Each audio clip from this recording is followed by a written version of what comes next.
The rain hammered against the windows, mirroring the storm brewing inside Mark. He'd planned a romantic surprise for Emma, his fiancée. 2 years of dating, a whirlwind romance, and now, just weeks before their wedding, a nagging doubt gnawed at him.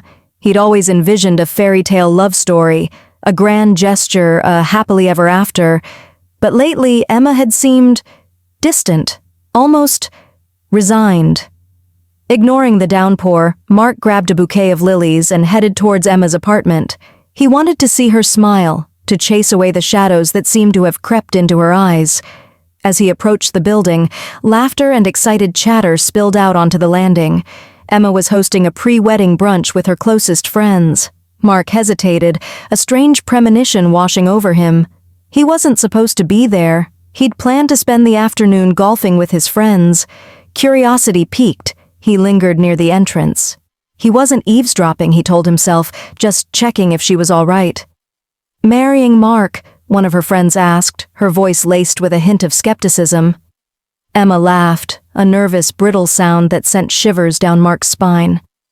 "Not really," she admitted, her voice dropping.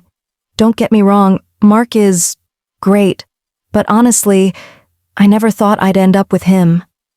A hush fell over the group. Mark's heart pounded against his ribs. He gripped the lilies tighter, his knuckles white. "What do you mean?" another friend pressed, her voice laced with concern. "You guys seem perfect together." "Mark was never my first choice," Emma confessed, her voice barely a whisper.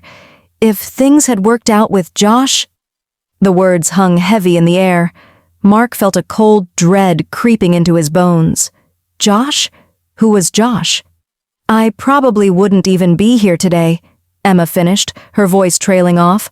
"Mark is more like a safety net." Mark's blood ran cold. Safety net? Was that how she saw him? A convenient fallback option? A comfortable harbor after a stormier sea? "But you do love him, right?" another friend asked, her voice gentle. "Yeah," Emma sighed. "I guess, in my own way. But it's not that head over heels kind of love. It's practical. He's the guy you marry when you're tired of chasing after the bad boys who don't commit." Mark felt a wave of nausea wash over him. He couldn't breathe. He couldn't hear anymore. He fumbled with the knob, his hands trembling. The room fell silent as all eyes turned towards the sudden intrusion. Emma's face paled. "Mark!" she stammered. "I thought you were golfing." "I came back early," Mark said, his voice chilling monotone. "Just in time." The tension in the room was thick, suffocating. Emma's friends exchanged nervous glances, unsure of what to do. "It's not what it sounds like," Emma tried to laugh, a forced, unconvincing sound. "We were just joking around." "Joking?" Mark repeated, his voice icy. "So it's a joke to call me your safety net? To say you're settling for me because things didn't work out with someone else?" Emma's friends mumbled apologies and quickly gathered their things, eager to escape the charged atmosphere. Soon, only Mark and Emma remained. The confrontation. As soon as the door clicked shut, Emma turned to Mark, tears welling in her eyes. "Mark, you're taking this the wrong way. I didn't mean it like that. I was just venting. You know how stressful wedding planning has been. I wasn't thinking straight." "Venting?" Mark scoffed, his voice sharp.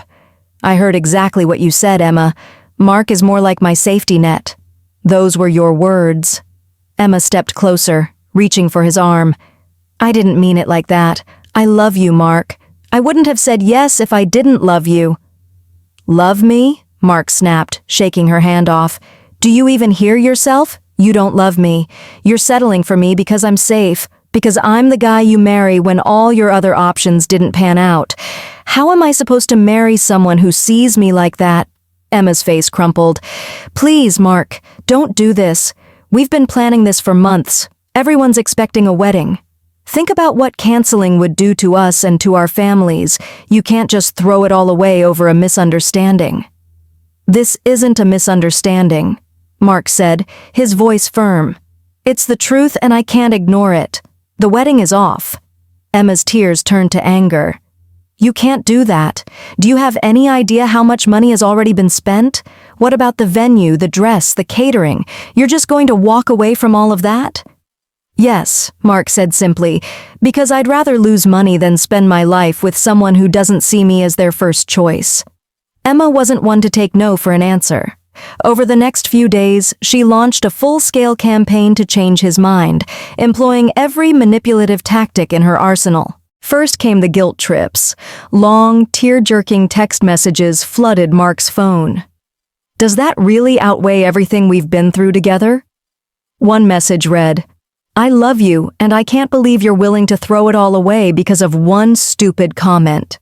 When the texts failed to sway him, she escalated her attacks. Late-night phone calls laced with sobs and despair became a nightly ritual. I can't eat, I can't sleep, she'd wail, her voice dripping with self-pity. You're destroying me, Mark. How can you be so heartless? Mark remained firm, his resolve unwavering. I'm sorry you're hurting, Emma, he'd say calmly, but I've made my decision. This isn't about one comment. It's about how you really feel about me, and I deserve better. When guilt trips proved ineffective, Emma turned to their mutual friends and even Mark's family. She painted him as the villain, a cold, heartless man who was callously destroying her happiness. She's heartbroken, one of Mark's friends said over the phone, his voice laced with concern. Can you just talk to her? Give her another chance.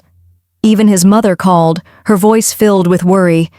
Mark, I know you're upset, but isn't canceling the wedding a bit extreme? Emma's a lovely girl. She's probably just stressed.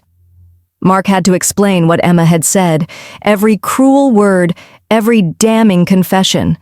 Most people understood, their initial sympathy quickly turning to disbelief. Some still urged him to reconsider, but Mark remained stubborn. No amount of pressure from others would change his mind. Desperate, Emma resorted to financial threats. You owe me for the venue, the catering, and my dress, she demanded coldly during one of their final confrontations.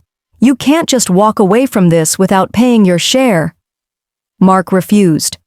The wedding was canceled because of what you said, not because of me, he countered. I'm not paying for your choices. When she threatened to involve lawyers, Mark consulted his own. His lawyer assured him that her claims wouldn't hold up in court, and Mark informed Emma that he was prepared to fight back. That shut her down quickly. The final act of desperation came a week later.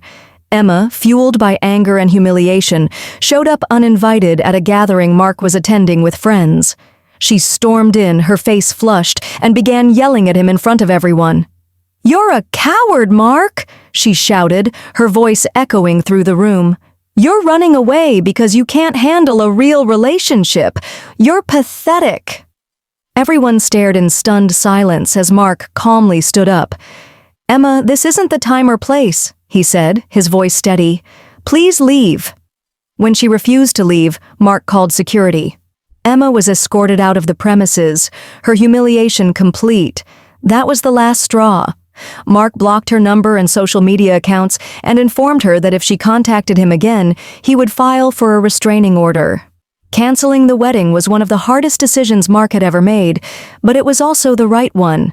Emma's entitled behavior, her manipulative tactics, and her shockingly shallow view of their relationship only reinforced the fact that she wasn't the person he thought she was.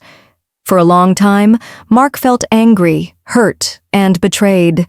But as the weeks turned into months, he began to heal.